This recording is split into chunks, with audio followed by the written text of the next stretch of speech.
Have you ever wondered why some women, especially after 50, 60, and beyond, choose to live alone?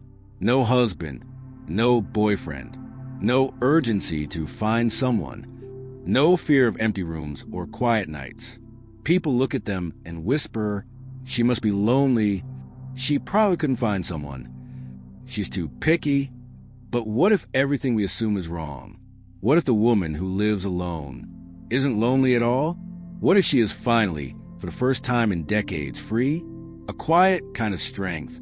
As women grow older, society expects them to shrink, to settle, to pair up, to stay in relationships even when the love has dried up and only habit remains. But the woman who chooses a life on her own path says something revolutionary. I am enough. I choose peace. I will not trade my soul for company.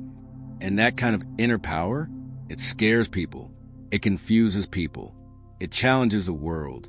Because a woman who doesn't need saving is a woman most people don't know how to understand. Before we go deeper, don't forget to subscribe if you want more videos like this. Wisdom, empowerment, and emotional strength of a mature, evolved woman. Chapter 1. She didn't choose loneliness. She chose herself. When a younger woman says she wants time alone, people applaud her. Good for you. Self-discovery is important. But when a woman after 50 chooses solitude, they call it sadness. They call it failure. They call it giving up. Yet, ironically, this is the age when a woman finally understands herself the most. She isn't alone because she ran out of options.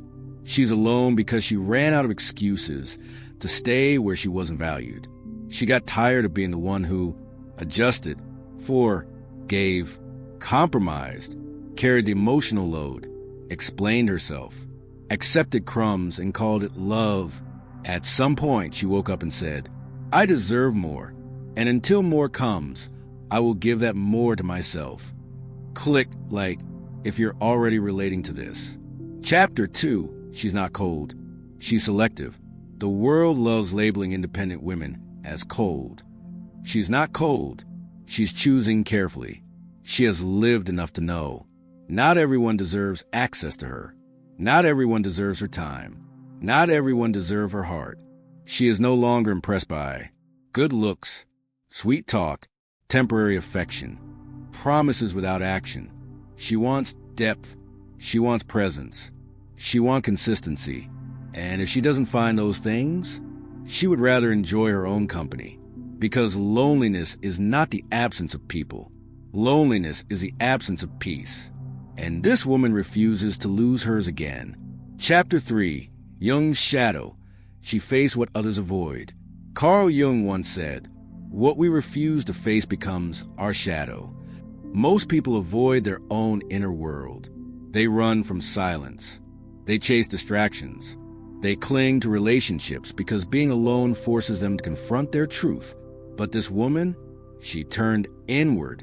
In her solitude, she faced old wounds, confronted childhood abandonment, understood her patterns, healed emotional addictions, broke generational cycles. Her solitude is not an empty room. It is a sanctuary, a space where she healed what others never dare to look at. And now, she is not ruled by fear. She is led by clarity. If this resonates, tell us in the comments. Chapter 4. She has loved deeply, lost deeply, and learned even more. People assume the woman who lives alone has never experienced real love. No, she has experienced too much. She has loved until it hurt, given until she had nothing left, carried relationships on her shoulders, stayed loyal to people who never showed up for her. She knows what toxic love feels like, the kind that drains rather than nourishes. She knows what emotional manipulation feels like, the kind hidden behind concern, guilt, and obligations. She knows what disappointment feels like, the quiet pain of expecting just the bare minimum and still not receiving it. And so she stopped looking for love that breaks her. She started waiting for love that builds her. And until that comes, she is not afraid to walk alone. Chapter 5. She doesn't want to be saved. She wants to be seen.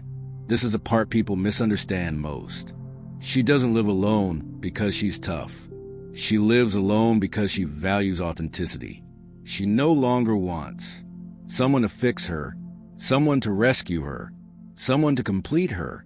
She wants someone who sees her as an equal partner, as a whole human being, as a soul, not a convenience. And here's the truth. That level of connection is rare. Most people look for a partner out of fear of being alone, but she wants a partner out of mutual wholeness. Not halves trying to complete each other, but two complete souls walking side by side. Chapter 6. She broke cycles at women before her couldn't. This part is especially true for women over 50 or 60. Many of them grew up in eras where women were told to tolerate, obey, sacrifice, cling, stay silent, endure. But she said, "This ends with me." She broke generational patterns. She stopped repeating her mother's pain. She refused to model emotional dependence for her daughter. She stopped accepting relationships that looked good in public, but felt empty in private. She chose evolution over tradition, growth over appearance, truth over comfort. And that alone is revolutionary. Chapter 7. People don't fear her solitude. They fear her freedom. Let's be honest. The world is not afraid of a woman sitting at a dinner table alone. The world is afraid of what that symbolizes. A woman who lives alone and thrives, shatters a narrative that women must be attached to be valuable. Independent women expose uncomfortable truths. Men who prey on insecure women lose their power. Women who depend on validation feel suddenly confronted. Society that worships couples feels challenged. Her life is a mirror. People don't dislike her because she's alone. They dislike her because she doesn't need anyone. And that is true freedom. If you're still here, you're part of the 1% who stay to the end. Hit like so more strong women find this message. Chapter 8. She isn't isolating. She's preserving herself.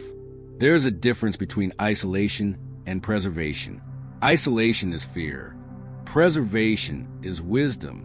She is not hiding from people. She is protecting her energy. She knows the cost of letting the wrong person into her life. She knows how much time it takes to heal from someone unhealthy.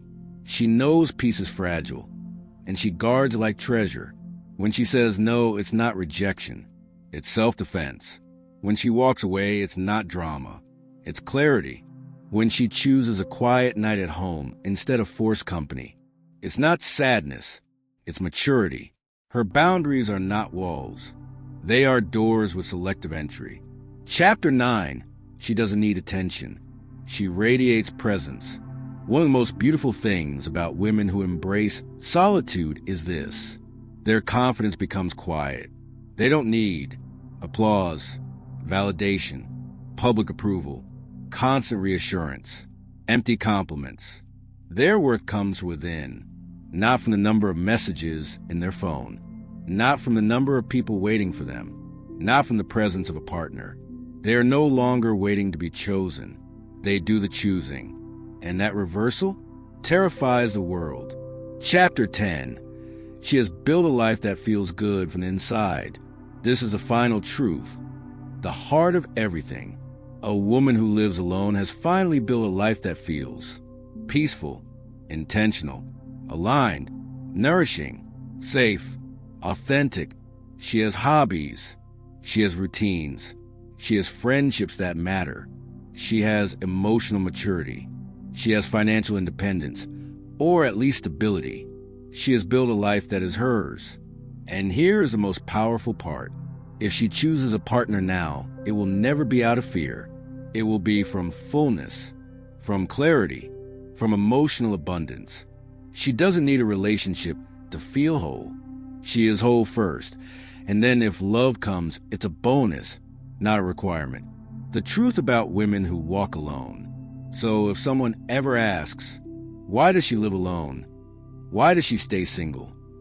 Isn't she afraid of growing old without a partner? Smile and remember, she isn't growing old alone. She is growing old in her own power. She didn't choose loneliness. She chose peace. She didn't reject love. She rejected anything that diminished her. She didn't settle. She soared. And if you're a woman walking this path, know this: you are not behind. You are not missing out. You are not incomplete. You are finally, beautifully, becoming who you were always meant to be. Before you go, tap like, subscribe, and share this video with a woman who needs to hear it. This is your journey, your strength, your evolution, your freedom, and you are doing beautifully.